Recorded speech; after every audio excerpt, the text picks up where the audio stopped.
हम छी रिंकी और आबि गेलहुँ हैं अपन चैनल श्री मिथिला रिंकी रसोई पर। सब गोटा के तहे दिल से स्वागत अछि।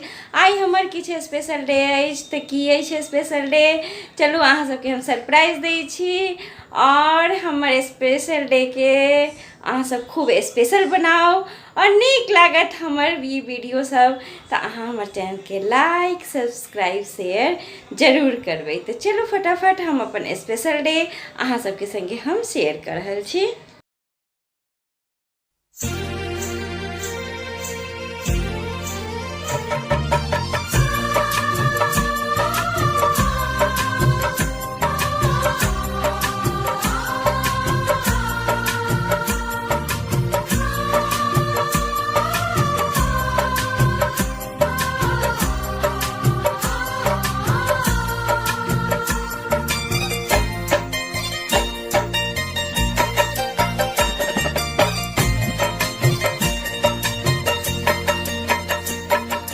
हमर मनक गाम में,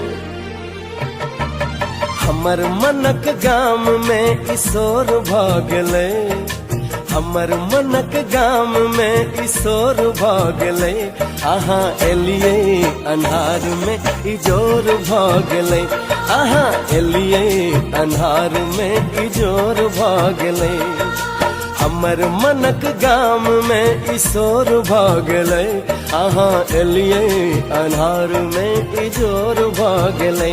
अहाँ एलियै अन्हार में इजोर भऽ गेलै।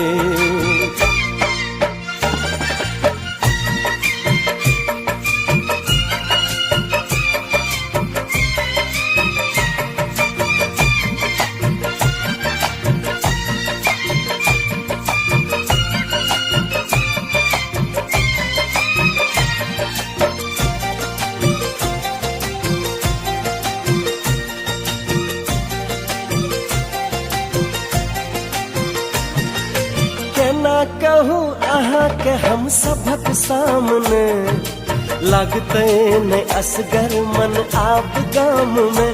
ओ केना कहूँ अहाँ के हम सबक सामने, लगते ने असगर मन आब गाम में, मन आब गाम में।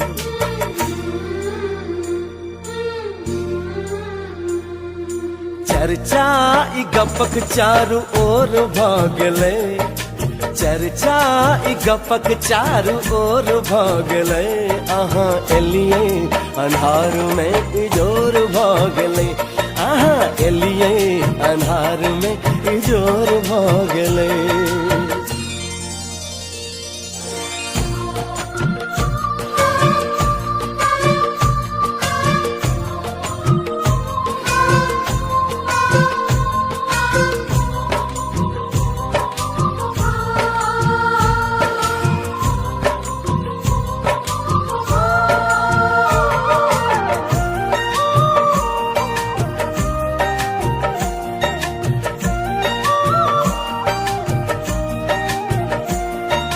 तैक तैक अहाँ के विभोर हम भेलहुँ।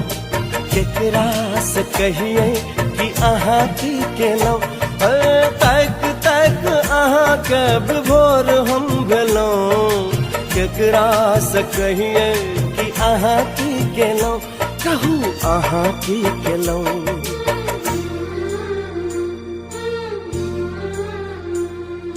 रात रहे जीवन एहिमे भोर भऽ गेलै।